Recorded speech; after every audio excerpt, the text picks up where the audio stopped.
नमस्कार, आप देख रहे हैं द न्यूज। आपके साथ मैं सृष्टि मिश्रा। पश्चिम बंगाल की मुख्यमंत्री ममता बनर्जी एक नए बयान के साथ एंट्री ले चुकी हैं। देखिए, अभी ममता बनर्जी अगर पंचायत चुनाव की बात करें पश्चिम बंगाल के अंदर, तो दर्शकों बीजेपी अच्छी प्रदर्शन के साथ वहां आगे बढ़ी हुई पार्टी दिखाई दे रही है।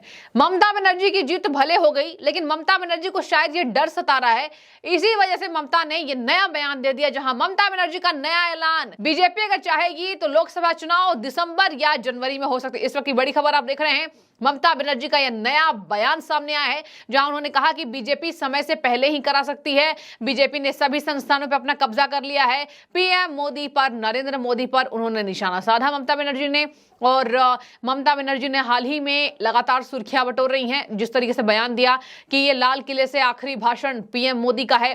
पीएम मोदी केवल अब 6 महीने केंद्र में रहेंगे और उसके बाद 6 महीने के बाद इनकी सरकार लुप्त होते दिखाई देगी। इसके साथ मैं आपको बता दूं, अब ये नया बयान कि बीजेपी अगर चाह लेगी तो दिसंबर या जनवरी में ही चुनाव करा सकती है। बीजेपी ने संस्थानों पे कब्जा करा लिया। सुन रही हूं कि टेलीफोन बूथ्स को कैप्चर किया जा रहा है, होटल्स बुक किए जा रहे हैं। बीजेपी नए तरीके से परेशान करने के लिए कवायद तेज करी है, कहा है पश्चिम बंगाल की मुख्यमंत्री ममता बनर्जी ने। देखिए, उन्होंने लालू यादव से भी मुलाकात की। लालू यादव के लिए उन्होंने कहा, उन्हें बहुत सराहा। बहुत पुराने नेता हैं, बहुत अच्छे नेता हैं, परेशान किया गया इनको चारा घोटाले में जो भी फंसे हुए हैं, जिसके लिए सुनवाई सुप्रीम कोर्ट में टल गई है। अक्टूबर तक ये सुनवाई टल गई है। उसी बाबत ममता बनर्जी बातचीत कर रही थी। दर्शकों, अब मैं आपको बता दूं, उन्होंने कहा कि दिसंबर या जनवरी में ही देश में आम चुनाव बीजेपी करा सकती है।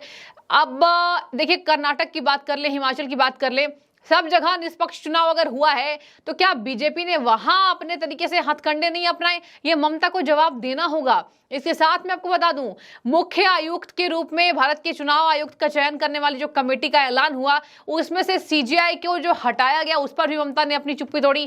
कहा उन्होंने इस कमेटी से उन्होंने सीजेआई को हटा दिया है। तो ममता ने नया बयान दिया है कि सीजेआई को भी हटा दिया गया है मुख्य आयुक्त की चुनाव की कमेटी से। अब ऐसा लग रहा है कि बीजेपी कुछ भी कर सकती है। बीजेपी ने हेलीकॉप्टर्स बुक कर लिए हैं। ये नया बयान ममता बनर्जी का देखिए दर्शकों आ रहा है।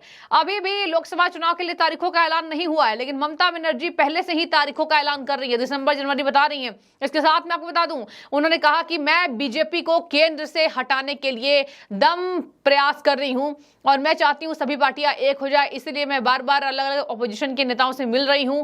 मैं केंद्र को हटाने के लिए नेतृत्व कर रही हूं। बीजेपी हटेगी, बीजेपी सरकार खराब है, भ्रष्टाचार है। इसके साथ उन्होंने कहा, मैंने सुना है कि बीजेपी ने जहां धूपगुड़ी में उपचुनाव होने वाले हैं वहां सभी होटल बुक कर लिए हैं। और यह भी सुना है, देखिए ममता बनर्जी ने कहा 2024 के चुनाव से पहले ही देश के सभी हेलीकॉप्टर को बीजेपी ने बुक कर लिया। ये कहा है ममता बनर्जी ने।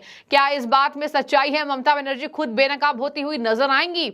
और उन्होंने कहा कि अब हेलीकॉप्टर बुक कर लिए गए हैं। मीडिया ट्रायल बीजेपी कर रही है। हमारे पास उन पत्रकारों का विवरण है जो पैसा इकट्ठा कर रहे हैं। हमारे पास एक एंटी करप्शन सेल है। तो देखिए, ममता का ये बयान पहली बार नहीं आया है। ममता लगातार बयानों में बनी रहती हैं। पहले बीजेपी 6 महीने रहेगी, नरेंद्र मोदी का यह आखिरी भाषण लाल किले से, हम हराएंगे, बीजेपी को उखाड़ फेंकेंगे, मैं चाहती हूं बीजेपी लुप्त हो जाए, बीजेपी सबसे गंदी पार्टी है। और आपको बता दें, उन्होंने कहा कि पश्चिम बंगाल में सीपीएम और बीजेपी की तालमेल चल रही है। जबकि आपको एक बात मैं आपको यहां पर प्रकाश डालना चाहूंगी, पश्चिम बंगाल के पंचायत चुनाव के मद्देनजर जो हिंसा हुई थी, कांग्रेस सीपीएम सभी आपस में लड़े थे, बीजेपी भी थी। पश्चिम बंगाल की मुख्य टीम कह लीजिए टीएमसी, जो ममता बनर्जी जिसका नेतृत्व करती है, वो भी थी। दर्शकों, आपको बता दें, जो मौतें हुई थी, जो मौतों का आंकड़ा आया था, उसके बाद से कहा जा रहा है कि ममता बनर्जी से कांग्रेस ने भी पल्ला झाड़ लिया। कांग्रेस ने भी कई बार ममता पर आरोप लगाया। अधीर रंजन चौधरी ने आरोप लगाया कि गुंडागर्दी कराती है टीएमसी। अब इनडायरेक्टली जो कमेंट था वो ममता के ऊपर ही था। इसके साथ मैं आपको बता दूं, वहां पर ममता बनर्जी का साथ किसी भी पार्टी नहीं दे रही है। कम्युनिस्ट पार्टी, मार्क्सवादी भी वहां पर अलग चुनाव लड़ रही है, ममता के साथ नहीं है। कांग्रेस भी अलग हो गई है। कांग्रेस ने तो बोल दिया था कि जहां जरूरत पड़ेगी ममता को हराएंगे। अब ऐसे में क्या ममता बनर्जी की बौखलाहट बार बार सामने आ रही है?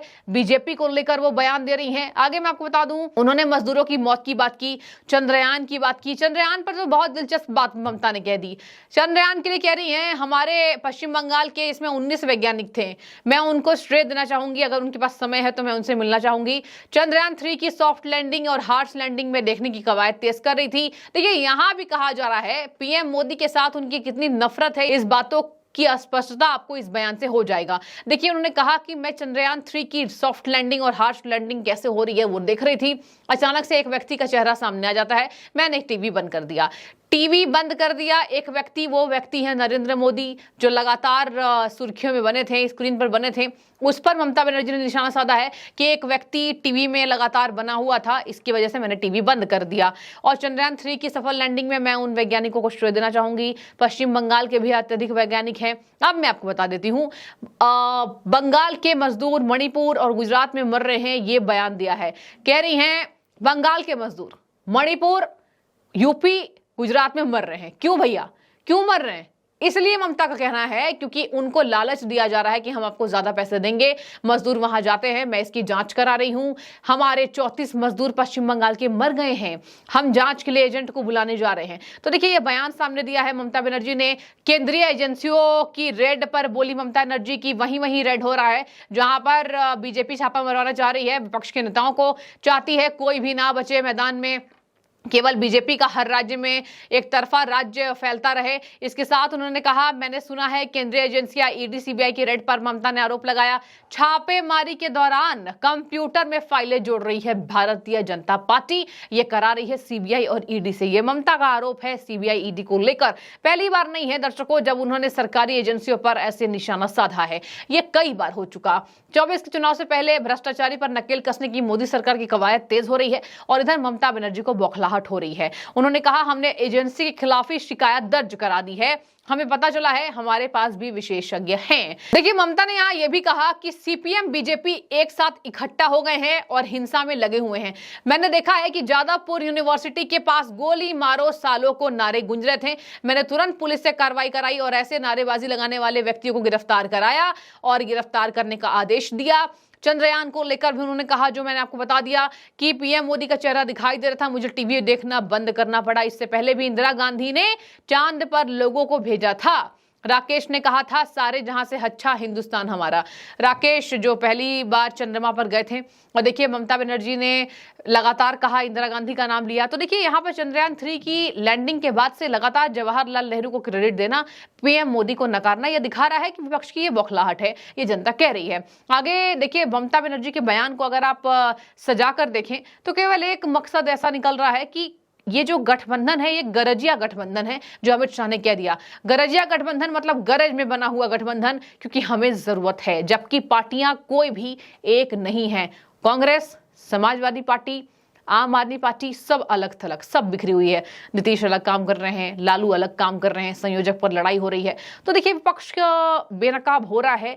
लोकसभा चुनाव क्या दिसंबर में होंगे, जनवरी में होंगे, ममता ने ऐलान किया है। अब आपकी जो भी राय जरूर बताइए। हेलीकॉप्टर खरीद लिए गए और होटल्स बुक कर लिए गए हैं, बीजेपी यही करा रही है, बीजेपी को हटाना है। इन सब बातों से आपकी जो भी राय हो जरूर लिखें। बहुत शुक्रिया।